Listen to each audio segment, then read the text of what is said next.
Nesse ambiente abençoado, a palavra de Deus é pregada com responsabilidade e muita graça. E é este compromisso que nós queremos levar até você e a sua família. Comprometidos com a palavra, o nosso programa diário.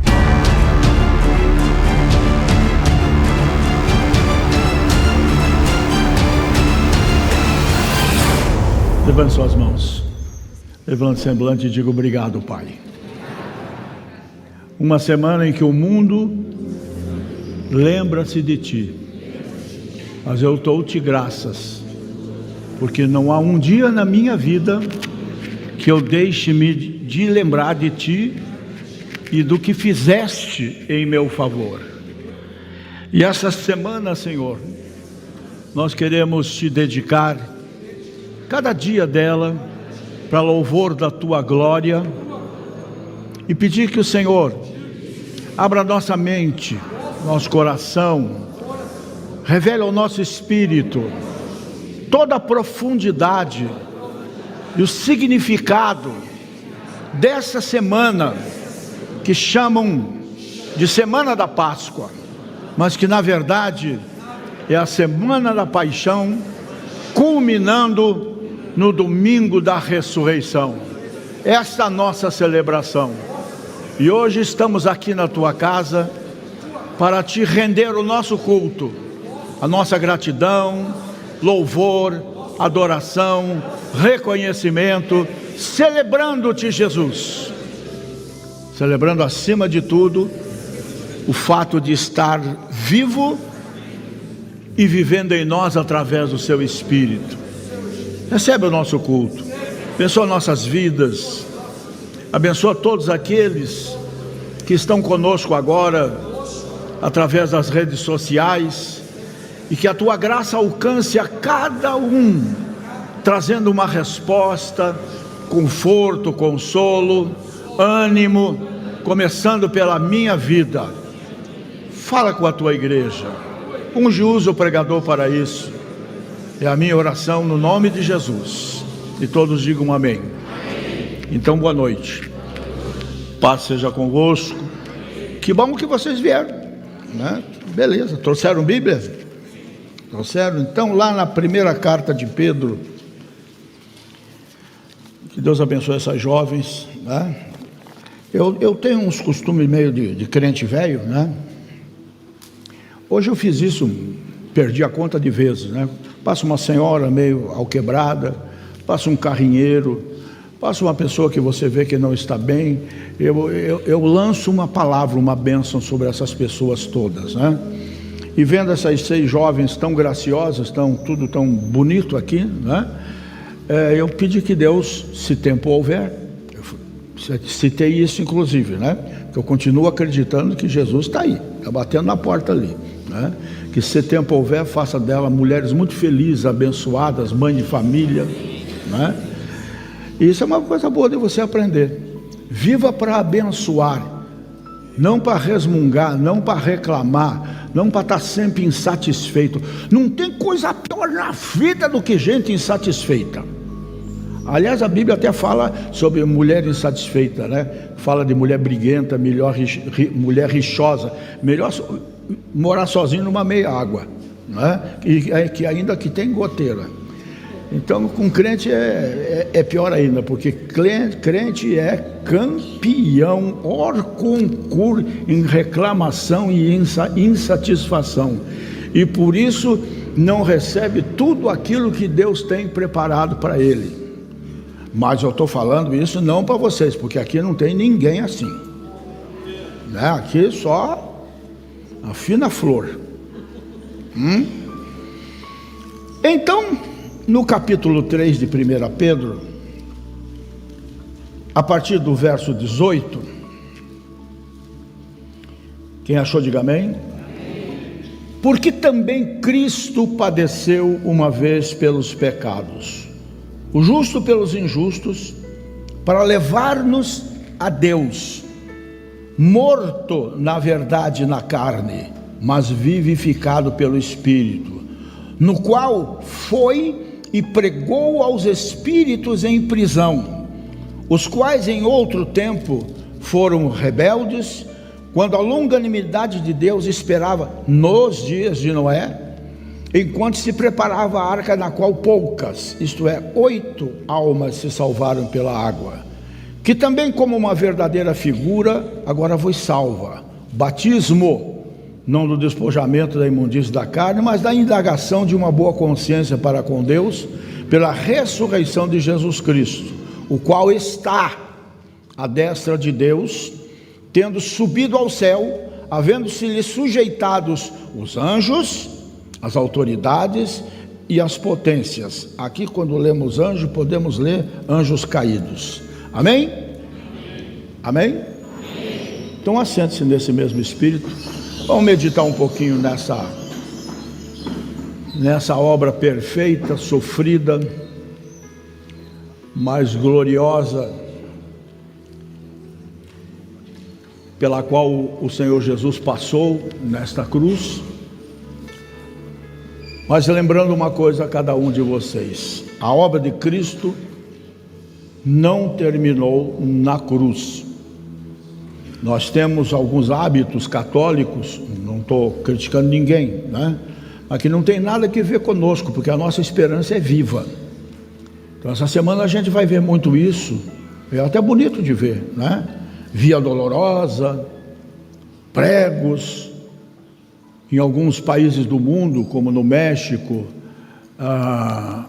não lembro de outros países, mas sempre aparece nos documentários, né? Pessoas que se sujeitam literalmente a ser pregados de verdade na cruz, né? Pés e mãos, né?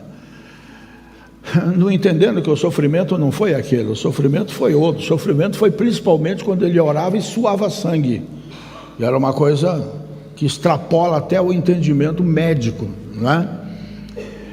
Falam de cruz, falam do sangue de uma forma errada, nos remete àquela obra maravilhosa de Miguel Ângelo, a Pietà, onde está lá Jesus deitadão, morto no colo da mãe, né? E que eles carregam pelas ruas, coberto com um pano roxo, velas, tudo na contramão da Bíblia, né? Velas para quem? Para quem é a luz do mundo? O que é uma vela diante de um holofote, não é? Mas são crenças, são crendices, são superstições, são tradições. Mas a Bíblia não é isso. A Bíblia é muito mais. A Bíblia é simplesmente a verdade, e não tem nada de relativo nela. Mesmo que você morra de velho e não entenda, não tem nada de relativo na palavra de Deus. É tudo absoluto. É tudo absoluto. É aquilo que eu passo para vocês. O Paulo tinha a filosofia de vida dele, eu tenho a minha. A minha está escrito tá, não está, não está. E o que está escrito é para mim. E se é para mim, é para que eu tenha um caminho que vou encontrar dificuldades, mas no qual eu não vou ser parado, nem vencido, nem morto sequer. Eu vou continuar sempre firme, se observar esse roteiro aqui, esse GPS que é a palavra de Deus, né? E nessa passagem que nós lemos, que é bastante controvertida, principalmente no que diz respeito, pregou aos espíritos em prisão, que a maioria dos pastores, eu já falei isso, diz que é aqueles que não conheceram e que conheceram a salvação. Não é isso. O texto fala claramente, o texto fala de demônios, de anjos caídos, não é?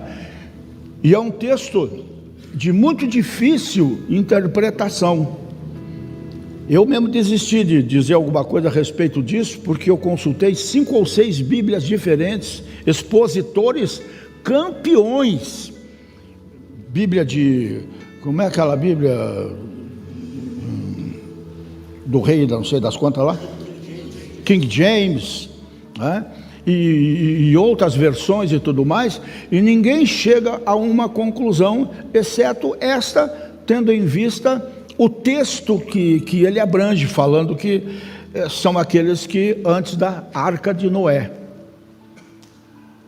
Eu já tenho uns outros entendimentos aí que eu fico mais doido ainda, né, tentando entender isso, mas é aquilo que Deus diz na sua própria palavra. Rogério, tua cabeça é desse tamanho, não queira entender isso, você vai enlouquecer. Aquilo que eu te revelei está revelado. O que eu não revelei, não invente revelação que você não é funcionário da Kodak, né? Então, gente, essa passagem revela simplesmente que a obra de Cristo não terminou na cruz, ela foi consumada na ressurreição pelo poder do Espírito de Deus. Como lemos aqui, está escrito que Jesus está aonde? Jesus está onde? Ei, gente, onde é que vocês estavam quando eu li o texto? Jesus está à destra do Pai. Então quem está aqui? O Espírito Santo, que também é Deus. É o Espírito de Cristo que habita de uma forma sobrenatural e maravilhosa em cada um de nós, e que nós precisamos descobrir como alcançar a plenitude dele, porque quanto mais do Espírito Santo nós tivermos, mais felizes, abençoados e abençoadores e prósperos em todos os sentidos nós seremos, e não nos deixaremos enganar por qualquer tipo de armadilha que o diabo nos prepare. E o Espírito Santo não nos move por emoções, como a gente vê hoje em dia nas igrejas no mundo inteiro. Emoção, pura dopamina, não é assim que funciona. Não é uma sensação, não, é uma pessoa viva, é o Espírito de Cristo habitando em nós e nos dando discernimento, entendimento, e quanto mais tivermos dele, mais entendimento e discernimento nós teremos, e menos enganados nós seremos por quem quer que seja. A Marilza, minha esposa, às vezes ela fica assim comigo porque eu sou reticente com certas pessoas, porque eu sei que não vai dar certo. É espiritual, não é invocação de um pastor velho, né? Já quando eu era novo também. Não, é espiritual, é o discernimento que ele me dá quando eu te olho. E por isso eu sou reticente, porque não adianta eu tentar mudar a pessoa, porque isso é obra e graça do Espírito do Senhor. E você percebe claramente que aquela pessoa pode estar na igreja, mas não tem o Espírito da igreja, que é o Espírito de Jesus.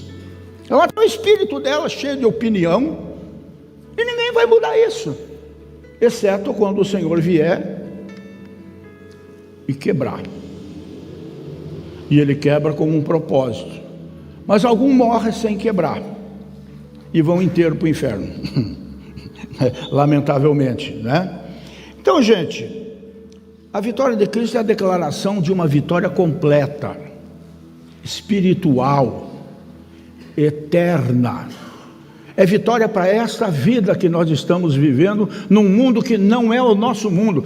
É outra coisa que nós temos que entender: a partir do momento que nós recebemos a Jesus, não é esse papo furado de aceita Jesus, pô, para estar mendigando para que aceite Jesus. Não, a partir do momento que nós nos rendemos a Cristo e confessamos que Ele é o nosso Senhor, o nosso Salvador, a gente passa a viver numa vida nova, numa novidade de vida, né? E essa novidade de vida é que vai nos levar para a eternidade. Nós não vamos ficar aqui para semente, né? Então, alguns pontinhos para a gente analisar nessa noite. Primeiro, Cristo sofreu. E como sofreu? Vocês viram agora nesse filme aqui, até falei para o Rodrigo, isso aqui deve ser IA, mas muito bem feito, por sinal, né? Mas quando você assiste um filme, por exemplo, como o do Mel Gibson, quem assistiu aí Paixão, do Mel Gibson? Poxa vida, só? Em que planeta vocês estavam? No momento, eu me lembro do meu irmão Jerônimo, que era um homem de oração, um homem que foi uma bênção nessa igreja, na construção desse templo, que eu vou morrer de velho agradecendo a Deus pela vida do Jerônimo Santana, né? Ele assistia esse filme, ele chorava que nem criança, chorava que nem criança, porque ele entendeu o mote do filme. A gente que é mais duro de coração, acha que tudo aquilo foi exagero. Não foi, foi pior que aquilo, porque ali só demonstrou um sofrimento físico, não o psicológico, não o emocional, não o espiritual, porque era um combate espiritual, era todo o inferno contra um homem, como você e eu, filho de Deus, sim, mas fragilizado pelo fato de estar contido num corpo como o nosso, que sente dor, sente medo, como ele mesmo teve, ele teve pavor. Então, ele sofreu muito, mas muito mesmo, mas não foi derrotado. Ele não foi derrotado. Morto na carne, como nós lemos aqui, mas vivificado pelo Espírito. Em outras palavras, a cruz não foi o fim, a cruz não é o fim, a cruz é o caminho da redenção, é o caminho da vida eterna, é o caminho da vitória, é o nosso símbolo de vitória, não de desgraça, não de terror, não de sofrimento, como muitos querem. Ai, coitadinho de Jesus, coitadinho de nós, porque ele sabia muito bem que podia sair dali a hora que quisesse, cruzar os braços e acabou. Mas ele sabia que se ele fizesse isso, quem ia para lá era eu, não era você, era a humanidade, não é? Então, gente, a cruz foi o caminho para a vitória. Então, nem toda dor, ponha isso no seu coração. Dá uma olhadinha para trás na sua vida. Nenhuma dor significa derrota. Uma dor de dente não significa derrota, significa que precisa tratar o dente para não sofrer mais. Espiritualmente, emocionalmente, não é diferente. Temos que lembrar sempre que Deus transforma sofrimento em propósito. Olha, dessa minha carreira de quase 50 anos de ministério, eu sei muito bem o que eu passei na minha vida com a minha família, mas em tudo o Senhor nos sustentou e nos vitoriou, porque a gente resistiu, a gente não resmungou, a gente não reclamou, a gente não andou como doido por aí. Deus proverá, Deus proverá. Deus proverá se eu prover fidelidade, obediência à sua palavra. O Espírito Santo, ele traz vida onde parece que tudo terminou. Esses dias estou vendo o pastor Baiano ali, onde é que ele está? Está ali, Deus abençoe meu irmão, né? Lá na Bahia. Eles vieram para o sepultamento da Vaninha, né? Mãe da nossa baiana chorona aqui, né? E a gente estava falando dessas coisas, né? O caixão é vitória para nós. Será vitória para você? Analisando como você está vivendo hoje com relação a Jesus, seu relacionamento com Deus. E ali, como Jesus aqui nesse texto que nós lemos, nós vimos um corpo morto, mas um espírito vivificado e na glória com o Senhor. Isso é vitória.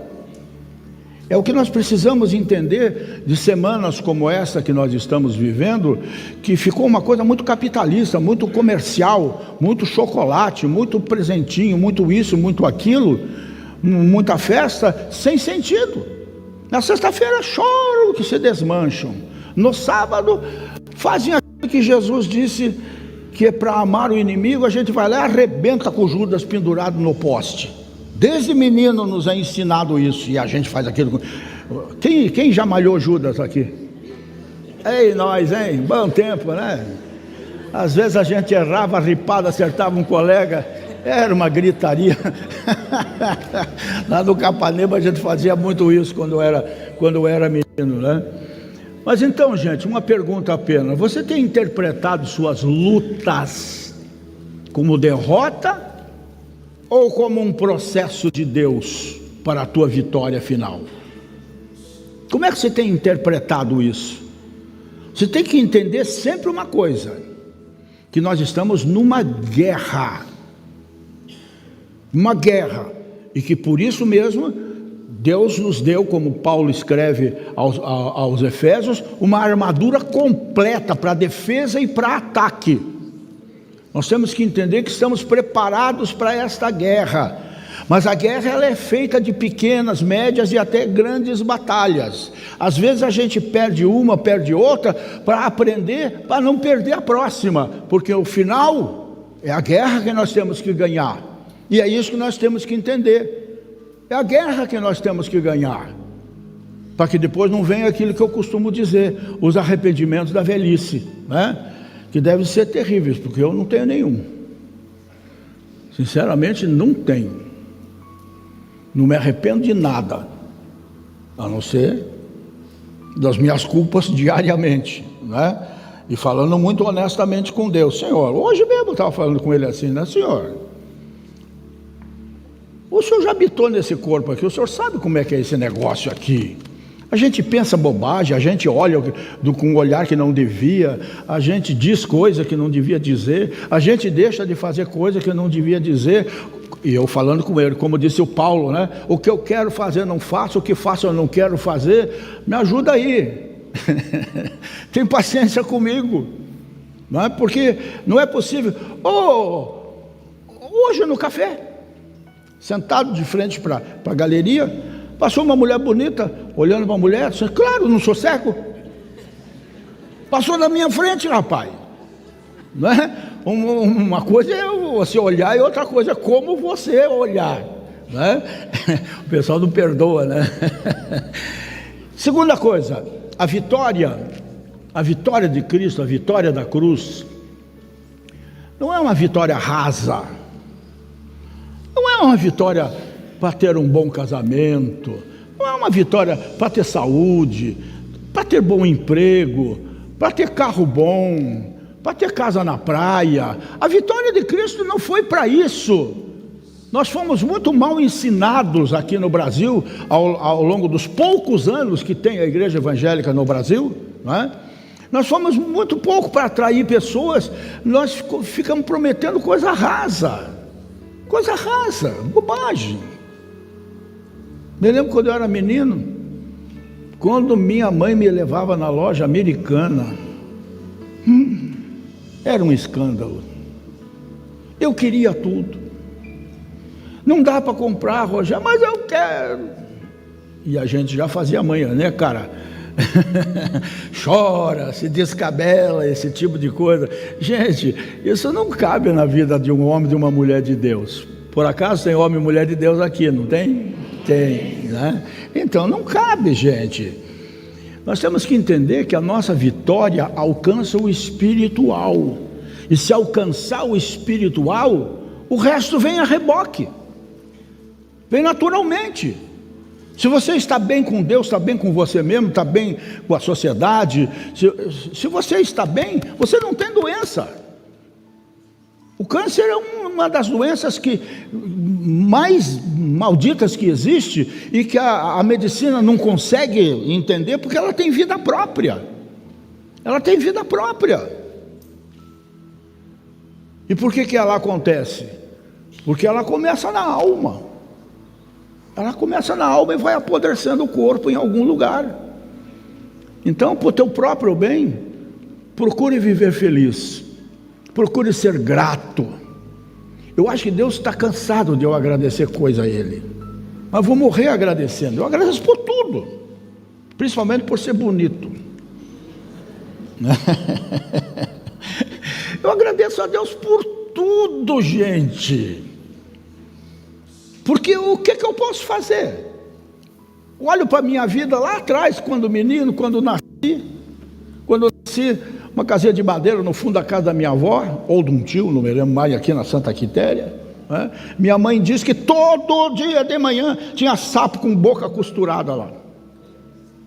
Poxa, Não era à toa que eu vivi uma infância daquele jeito, né? Pai, coitado, um homem bom, mas quando bebia era uma desgraceira. Faliu, minha mãe trabalhando desde cedo como diarista ou cozinheira, esse tipo de coisa, a gente morando sempre nessa meia água que eu falei agora, pingando lá dentro, que tinha que catar todas as panelas para botar lá no chão. Difícil, mas a gente aprendeu com isso. Aprendeu uma coisa, que eu não terminei lá. Eu até comecei lá, mas eu não terminei lá.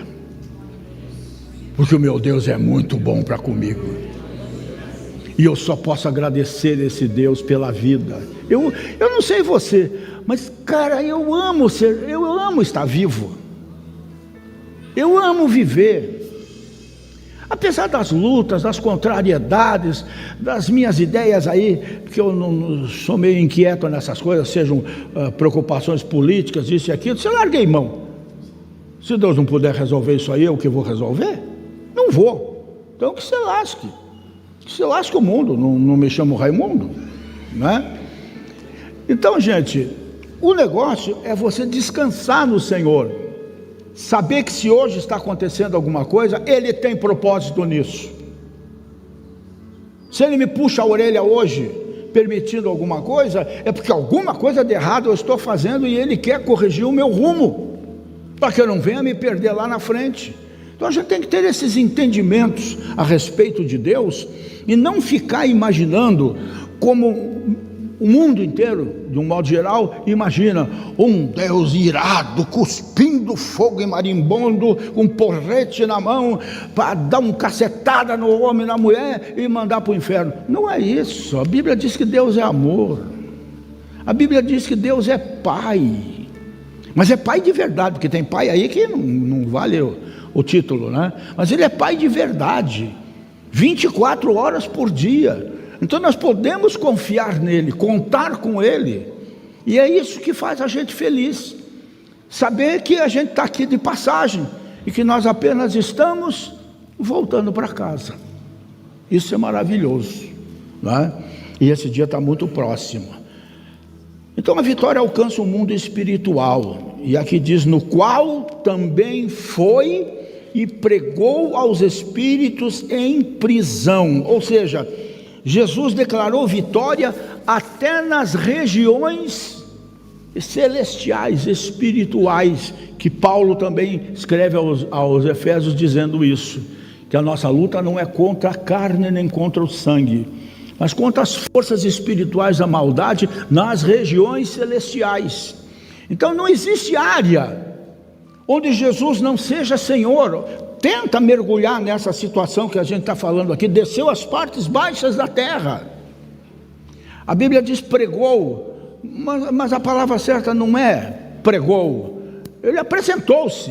Está aqui. Vocês não acreditaram no tempo da arca? Vocês zombaram de Noé? E se zombaram de Noé, estavam zombando do Deus de Noé? Estou aqui, ó, paguei o preço. Era a verdade, para vocês não ficarem na ignorância pela eternidade, né?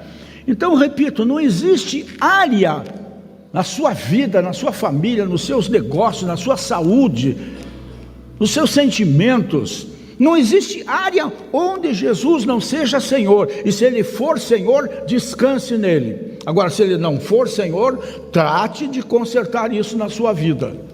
Porque se o Senhor não for, se Deus não for Senhor de toda a tua vida, Ele não é Senhor de nada. Isso é uma coisa que nós temos que entender também. E isso não é escravidão, isso é privilégio. Isso é privilégio, privilégio, gente. O inferno não venceu, ele foi confrontado. E como é que nós vivemos? Como alguém que já venceu? Ou ainda vive com mentalidade de derrota, imaginando que ainda vai vencer? A palavra diz que Jesus já venceu por nós. Se nós estamos nele, somos mais do que vencedores. Simples assim. O que nós precisamos é espiritualmente nos elevarmos. E para nos elevarmos espiritualmente só tem um jeito: revelação. Revelação da palavra. E a palavra se revela quando você espiritualmente lê palavras que foram escritas espiritualmente para o teu bem, para chamar a tua atenção, para que você possa ter um destino eterno, que quando vocês estiverem lá, diz, ainda bem que eu era da igreja do pastor Rogério, o homenzinho era chato de galocha, porque batia na gente, pregava mensagem que não era simpática nem nada, mas se não fosse isso, é bem por aí que eu acredito, né? Ponto 3, a salvação é para quem responde pela fé, não por sentidos, não por emoção, é algo superior, é pela fé. Você lembra quando você aceitou Jesus? Foi numa segunda, alguém me tocou, né? Que a gente cantava, né? Você lembra que dia da semana você aceitou Jesus? Lembra que culto foi? Aonde foi? Eu me lembro. Eu nem sabia o que eu estava fazendo direito. Eu já estava há mais de 6 meses na igreja do pastor Raul, onde hoje é a primeira igreja lá no AU, né? Que era lá embaixo um tabernáculo de madeira, né? Eu estava lá naquela manhã 6 meses, indo todo domingo de manhã, e faziam apelo, e forçavam a barra. Já não era mais nem apelo, era uma apelação, né? É você, é na marra, né? Não é por sentir, né? É por ser pressionado, né? E um domingo de manhã, o pastor Raul terminou de pregar, e eu estava mais ou menos assim, no meio aqui assim. Ele terminou de pregar e fez o apelo, que a gente diz, né? Aqueles que queriam se render a Jesus, tal, não sei o que. Sério, o meu sentimento, falo isso até hoje porque eu me lembro claramente aquela manhã de domingo, há 55 anos atrás, 6. Eu não dei ordem para o meu braço se levantar. E quando eu vi, eu estava com a mão levantada.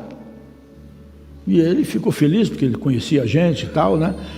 Vem para frente, Rogério, vem para frente, vem para frente, vem para frente. Ali naquele dia, foi uma coisa sobrenatural. Foi uma coisa realmente de fé, porque eu estava focado na mensagem dele. E aquilo tocou o meu espírito, o meu coração, minha alma. E tocou, acho que antes, o meu braço, porque ele levantou sem eu dar ordem. Quando eu vi, eu estava com a mão levantada. E lá se vão 56 anos. 56 anos. Firme na igreja, às vezes com uns sobressaltos assim e tal, né? Dá uma fraquejada aqui, está no começo, né? Afinal, está aprendendo a andar. E quem está aprendendo a andar, cai, normalmente cai uns tombos, né? E foi o que aconteceu comigo, não diferente de ninguém, né? Então, a gente lê aqui, nos dias de Noé, né? Deus esperava nos dias de Noé, enquanto se preparava a arca, que aquela gente entendesse a mensagem e viesse para a arca. Mas assim como poucos entraram na arca, poucos têm escolhido obedecer, infelizmente. Então, a gente tem que entender que salvação exige decisão. Nem todos vão aceitar, mas você pode. Nem todos vão querer aceitar, porque gostam da vida, como a gente está vendo aí nesse país aí, gostam desse tipo de vida, mas você pode aceitar, porque a obediência preserva em meio ao juízo, e nós estamos em meio ao juízo. Deus está julgando este mundo já.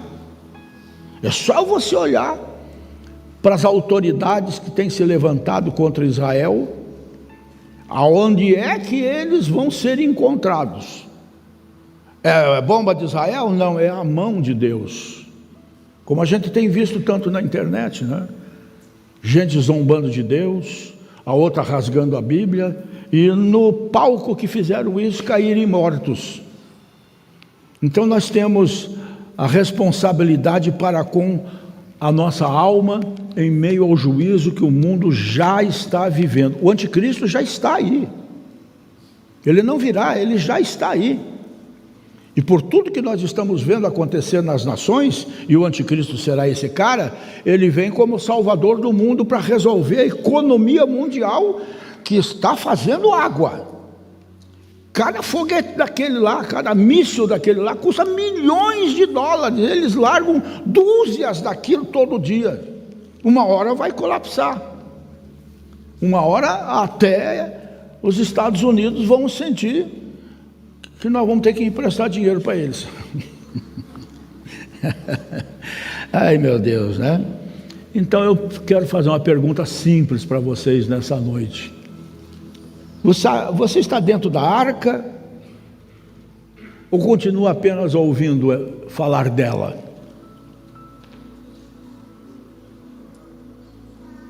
Você está em Cristo ou você está na igreja? São duas coisas muito diferentes. A tua fé te leva à salvação ou a tua fé te leva só ao dinheiro, a casa, o carro, seja lá o que for? E aqui também fala de batismo, né? Também como uma verdadeira figura, agora vos salva. Batismo, não do despojamento, tal, né? Mas foi uma espécie de batismo mesmo. Aquela situação da arca de Noé. Assim como poucos entraram na arca, poucos escolheram obedecer. E o batismo representa uma nova realidade. Domingo que vem é o domingo da ressurreição. No outro domingo é ceia do Senhor e batismo nas águas. E eu quero desafiar você aqui nessa noite a descer as águas do batismo. Sacramentar a tua relação com o Senhor. Tem como se amigar com Jesus. Não tem como conviver sem casório. E o batismo é esse casamento, é esse cartório onde você vai assinar o teu compromisso de uma forma genérica, né, vamos assim dizer, né? O batismo representa uma nova realidade na nossa vida. Ah, mas eu não estou preparado. O batismo não é para quem está preparado. Isso é uma cilada maligna. Eu primeiro preciso mudar para me batizar. Não, você se batiza e você muda. Porque você assume um compromisso público e espiritual diante da sociedade e diante de anjos, sejam bons ou sejam maus. É um rompimento para uma nova vida, para um novo tempo. Ah, mas eu isso, eu aquilo, eu aquele outro, são tudo desculpas, são tudo muletas. Nada disso funciona diante do Senhor. Se você olhar para as Escrituras, você vai ver Pedro cheio do Espírito, pregando uma mensagem onde 5.000 pessoas se batizaram imediatamente. Não teve curso, não teve lero-lero, não teve conversa nenhuma. Dias depois ele pregou outra mensagem, mas 3.000 desceram as águas. Não teve curso, não teve isso, não teve aquilo. Tira o brinco, não pode usar batom, o cabelo tem que ser curto, o cabelo tem que ser comprido, sei lá o que. Não tem nada disso. 8.000 pessoas naquela cultura. Imaginem vocês. E hoje as pessoas estão 1, 2, 3, 4, 5, 6, 7, 8 anos dentro da igreja. Não estou preparado. Então não morra. Você está proibido de morrer. Não se comprometa, né? Então, gente, figura do batismo fala aqui de boa consciência para com Deus. Não é só um ato externo. É uma transformação interior. Vida com Deus exige mudança de verdade, não conversa fiada. Não é aparência, é consciência limpa. Nova vida começa com decisão de verdade. E se você já teve a coragem de receber a Jesus como Senhor e Salvador, só te resta agora descer as águas do batismo e ver a sua vida totalmente transformada, porque você vai dizer para Ele: aceitei e confirmo, te recebi e confirmo. Sua fé é externa, ou essa fé já transformou o teu interior para ser a pessoa com quem Deus tem um propósito? Hoje eu disse: ô Senhor, o Senhor deve estar chateado comigo, né? Sozinho na caminhonete vindo para aqui agora há pouco, né? O Senhor deve estar chateado comigo, né? Eu já frustrei muito teus planos com relação ao teu propósito para com a minha vida, deixando de fazer ou fazendo errado. Tem paciência comigo, é o que eu mais peço para Deus. Tem paciência comigo. Isso é uma oração, gente. Por isso que Paulo diz: orai sem cessar. E os teólogos dizem: mas como orar sem cessar? Não vamos trabalhar, não vamos dormir, não vamos isso, não vamos aquilo. Não, eles se fazem de desentendidos. Você respira o tempo todo? Hein? Por quê? Porque o oxigênio é vida. Vida para o corpo. Nós temos que respirar Jesus, porque é vida para o espírito. E não dá para ficar muito tempo. É o tempo todo respirando Jesus, até porque Ele está em nós, não é? Então, para encerrar, aqui está, nós lemos aqui que Ele está à direita de Deus, e que anjos, autoridades e potestades estão sujeitos a Ele. Jesus, gente, não apenas ressuscitou, Ele ressuscitou com um propósito, o propósito de reinar. Portanto, Ele reina, e nada, absolutamente nada, está fora do controle do Senhor Jesus. A vitória, a tua vitória, a minha vitória, já foi estabelecida. Só não vamos atrapalhar isso. Não vamos correr da vitória, vamos correr ao encontro da vitória. Porque quem está em Cristo é que participa dessa vitória. Então, meus irmãos, vivemos debaixo do governo de Jesus ou ainda estamos tentando controlar tudo? Eu tenho um gênio forte. Já mandei ele voltar para a lâmpada, né? Às vezes o pessoal em casa reclama disso, porque teoricamente eu não mando fazer, eu já estou fazendo, estou na frente. Se demorar 1 minuto eu já fiz, né? Isso até na prática assim é saudável, vamos assim dizer, mas espiritualmente não tente correr na frente de Jesus, ande ao lado dele. Ande ao lado dele.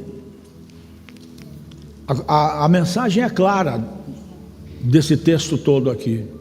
Ela diz primeiro que a cruz foi o preço, que o Espírito Santo trouxe vida, que a ressurreição do Senhor confirmou a vitória e que Ele reina para sempre. Então a vitória não é futura, a nossa vitória já foi conquistada.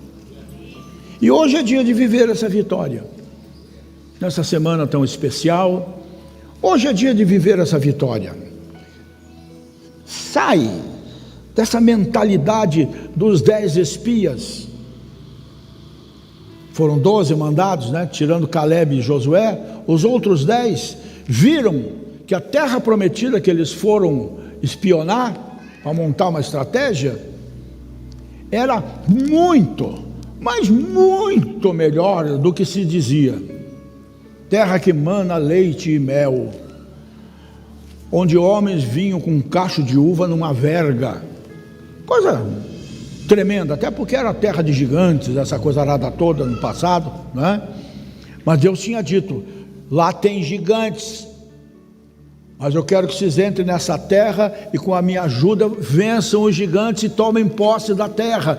E eles voltaram com um espírito tão grande de derrota que eles diziam: diante daqueles homens, nós nos sentíamos como gafanhotos. Em outras palavras, reduziram o Deus de Israel a um gafanhoto simplesmente. E por isso, todos eles com suas famílias morreram no deserto nos 40 anos seguintes, por desobediência. Então, procure abolir da tua vida, não aceitar na tua vida a mentalidade de derrota. Você não é um derrotado. Você está vivo. Você tem saúde, você tem família, pode não ser perfeita, não existe família perfeita. Você é filho de Deus, é filha de Deus. Você tem aquilo que Jesus disse: eu vou na frente e vou preparar morada para vocês aqui da 10ª igreja, eu vou preparar morada para vocês. Ele não estava brincando. Ele estava falando sério e elas já estão prontas, gente, né? Então saia dessa mentalidade de derrota que não vai te levar a lugar bom nenhum. Entre na realidade da ressurreição. A ressurreição diz muito nas nossas vidas. Diz muito, não apenas o batismo, porque o batismo é mais ou menos isso, não é? Você aceita Jesus, morre uma velha criatura, nasce um novo homem. A gente não pode ficar levando nas costas aquele cadáver do velho homem. Então a gente desce as águas do batismo numa forma de sepultamento, fica lá a velha criatura e ressuscita em Cristo para uma nova vida. Esse é o simbolismo genérico, vamos assim dizer, ou geral do batismo, né? Então não fuja do batismo, decida viver uma nova vida com Deus, decida. Jesus venceu, e o que Ele quer é só uma coisa: que você viva como vencedor. Incline a tua fronte um instante, diga assim comigo: Senhor Jesus, eu creio na tua vitória, e nessa noite aqui na tua casa, eu rejeito toda mentalidade de derrota e quero receber a vida que vem do teu Espírito Santo. Me transforma, Jesus, me fortalece, Jesus, e me faz viver como alguém que venceu em ti. Eu oro acreditando e declarando essa bênção sobre a minha vida, no teu nome, Jesus. E todos digam amém. Você acabou de participar de mais uma edição do seu programa Comprometidos com a Palavra. Querendo Deus, a gente volta. Agora, um grande abraço do pastor Rogério Amorim, um bom dia mesmo e viva Cristo!